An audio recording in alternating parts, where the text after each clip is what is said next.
Mas no primeiro dia da semana, à alta madrugada, foram elas ao túmulo levando os aromas que haviam preparado, e encontraram a pedra removida do sepulcro. Mas ao entrarem, não acharam o corpo do Senhor Jesus. Aconteceu-lhe que, perplexa a esse respeito, apareceram-lhe 2 varões com vestes resplandecentes. Estando elas possuídas de temor, baixando os olhos para o chão, ele lhes falaram: Por que buscais entre os mortos o que vive? Essa história aqui é uma história muito importante para o cristão. Nós estamos aqui analisando na Bíblia o verdadeiro relato da ressurreição do nosso Senhor.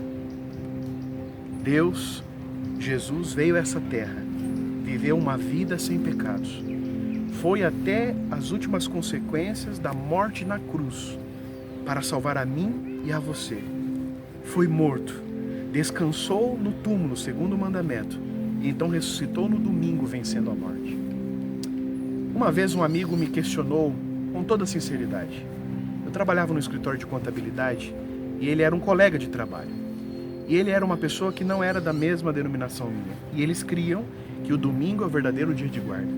Então ele olhou para mim com sinceridade e falou assim: Harley, não é muito claro para você que Jesus veio a essa terra, morreu por nós, pecadores, descansou no sábado e então só no domingo ressuscitou para que nós hoje respeitássemos o domingo como dia de guarda?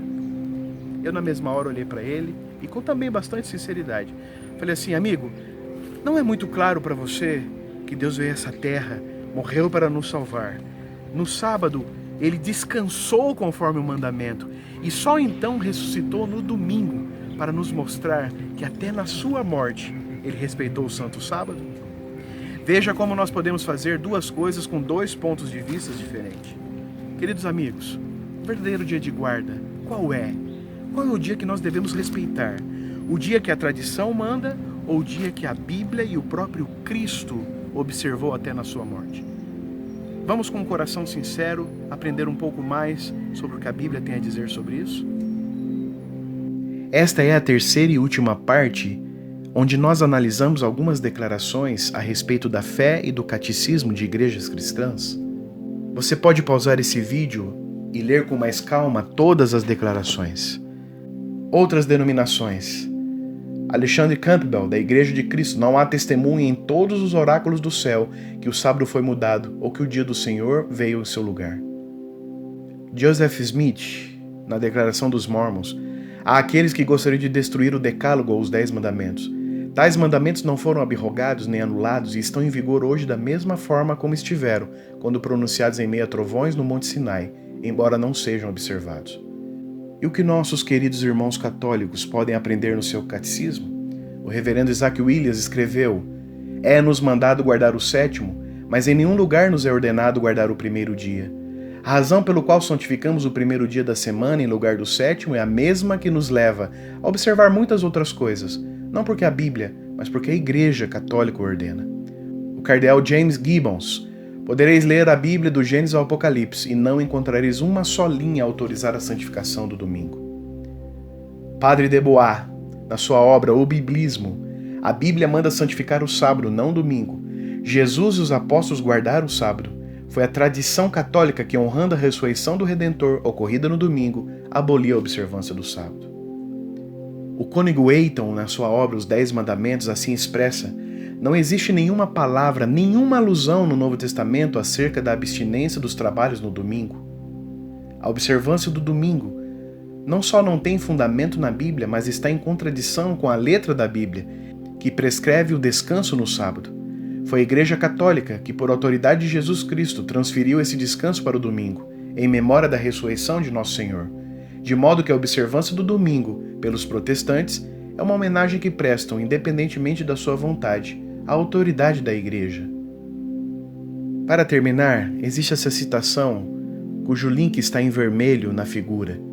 Em 1998, na Carta Apostólica Dies Domini, Dia do Senhor, o Papa João Paulo II reconhece que Jesus nunca quebrou ou anulou o sábado, mas foi a Igreja Católica que alterou a solenidade do dia de descanso do 7º para o 1º dia. O Papa ainda afirma que o sábado é obrigatório para os que não aceitam a soberania católica e dizem ter a Bíblia como a única regra de fé, os protestantes. Foram muitas citações, Você pode pausar este e os últimos 2 vídeos e com calma ler todas elas, até aquelas que eu não destaquei. Meu propósito aqui é usar as declarações de fé de nossos irmãos católicos e protestantes e seus teólogos mais notáveis, para que você entenda que até mesmo estes confessam que a Bíblia diz que eu, adventista, e você, não importa a sua religião, devemos ser fiéis observadores do sábado do Senhor. Para completar nosso estudo a respeito do tema, convido você a refletir em cima de 4 versos bíblicos fundamentais. O primeiro deles está em 2 Timóteo, no capítulo 3, no versículo 16, a primeira parte. Lemos essa declaração no primeiro estudo. Toda a Escritura é inspirada por Deus. Acreditamos, para início de conversa, que a Bíblia como um todo representa a vontade de Deus para nossas vidas, e por isso ela é suficiente para nos mostrar qual é a vontade de Deus para nós. Agora o segundo verso. Somos um povo de Israel do futuro, de forma simbólica. Aqueles herdariam a Canaã terrestre e nós herdaremos em breve a Canaã celestial. E tanto para aqueles como para nós, o importante é entendermos o verso de Êxodo 20, versículo 6. Mas trato com bondade até 1000 gerações aos que me amam e guardam os meus mandamentos. Os mandamentos de Deus servem para as gerações dos fiéis filhos de Deus, espiritualmente falando. A palavra 1000 gerações extrapola o tempo que Israel esteve nesse mundo. Aqui Deus claramente diz que essa observância é para todas as pessoas que viverem nesse planeta. Então, o apóstolo João, o último dos profetas inspirados, escreveu a mensagem quase 70 anos depois de Jesus ter vivido, morrido e ressuscitado em seu ministério. A carta de 1 João, no capítulo 5, no versículo 2, diz: Assim sabemos que amamos os filhos de Deus, amando a Deus e obedecendo aos seus mandamentos. O nosso amor é demonstrado não por sacrifícios, mas pela obediência a Ele. E por fim, o último verso. Quem tem os meus mandamentos e lhes obedece, esse é o que me ama. Aquele que me ama será amado por meu Pai, e eu também o amarei e me revelarei a ele. Aqui fica claro que a ligação espiritual entre nós, Jesus e o Pai está estabelecida em obediência aos seus mandamentos. Pedro e os outros apóstolos responderam: é preciso obedecer antes a Deus do que aos homens. Está em Atos 5, 29. Após Jesus retornar ao céu, ficou bem claro para os discípulos que o que os movia era a obediência. A pergunta honesta a você, querido amigo: o que você decide hoje? Obedecer a Deus ou às tradições dos homens? Tiago, no capítulo 2, nos versículos 10 e 11, vem nos dizendo: pois aquele que guarda toda a lei, mas tropeça em um só ponto, torna-se culpado de todos. Esse verso de Tiago, conhecido como irmão de Jesus, é muito claro, cristalino, mas alguns dizem que esses mandamentos se referem ao tratamento das viúvas, dos órfãos, isto é, fazer o bem. Mas dou uma dica valiosa a vocês: sempre leia o contexto. Vamos ler o verso dentro do seu contexto posterior? Lemos agora Tiago 2, 10 e 11. Pois aquele que guarda toda a lei, mas tropeça em um só ponto, torna-se culpado de todos. Pois aquele que disse, não adulterarás, também disse, não matarás. Onde está escrito não matarás e não adulterarás? Sim, na santa lei moral de Deus. Disse em estudos anteriores que Paulo usa a palavra nomos, no grego lei, como um todo, mas aqui Tiago é específico. Se não guardarmos um dos mandamentos, seremos culpados de todos eles. Quando então o Império Romano deu o primeiro passo para essa mudança? Com Constantino, o Grande. Isso está registrado na história.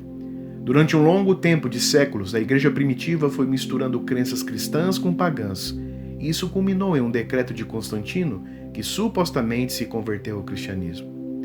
Constantino foi o primeiro imperador romano a professar o cristianismo. A Enciclopédia Católica afirma: Constantino favoreceu de modo igual ambas as religiões. Como sumo pontífice, ele velou pela adoração pagã e protegeu seus direitos. O mais certo de acreditar é que Constantino viu no cristianismo uma forma de dar estabilidade ao seu império. No dia 7 de março de 321, o Edito de Constantino diz assim: que todos os juízes e todos os habitantes da cidade, todos os mercadores e artífices Descanse no venerável dia do sol. Não obstante, atendam os lavradores com plena liberdade aos cultivos dos campos, visto acontecer a miúde que nenhum outro dia é tão adequado à semeadura do grão ou ao plantio da vinha. Daí o não se dever deixar passar o tempo favorável concedido pelo céu. De 13 de dezembro de 1545 até 4 de dezembro de 1563, o Concílio de Trento se reuniu. A Igreja de Deus achou conveniente que a celebração religiosa do sábado deve ser transferida para o dia do Senhor, o domingo. Isso diz os documentos oficiais. Após a Revolução Francesa em 1789, o descanso dominical foi assimilado como um direito trabalhista e é então admitido praticamente em todas as legislações. Aquilo que se solidificou na história chega até os nossos dias como algo bíblico, mas não foi. Veja o que alguns pais da Igreja, teólogos cristãos dos primeiros séculos dizem. Eusébio de Cesareia, nos comentários dos Salmos: todas as coisas, qualquer que seja, que foram estabelecidas para serem realizadas no sábado, nós a transferimos para o dia do Senhor como sendo o mais digno e apropriado, e também o mais importante, inspirador e precioso que o sábado judaico. Você pode pausar o vídeo e ver as fontes bibliográficas e pesquisar mais, estão no rodapé. Na Suma Teológica de Tomás de Aquino, na Nova Lei, a observância do dia do Senhor tomou o lugar da observância do sábado não em virtude de preceito, mas pela instituição da Igreja e pelo costume do povo cristão. Querido amigo, hoje eu lhe faço um apelo sincero. Depois de alguns programas estudando a Bíblia, a história, a arqueologia, e nos próximos programas, quando estudaremos em detalhes sobre a vinda de Cristo, posso afirmar categoricamente: Jesus está voltando. Não temos muito tempo, e Ele buscará aqueles que são fiéis. Você quer estar pronto? Gostaria de, aos poucos, aumentar esse relacionamento com Deus e transformar toda a sua tradição em obediência à vontade clara de Deus que está contida na sua palavra? Se quer, gostaria de implorar por sua vida a Deus nesse momento. Querido Deus, ajude em sua infinita misericórdia todos nós compreendermos cada dia mais a sua vontade através das Escrituras.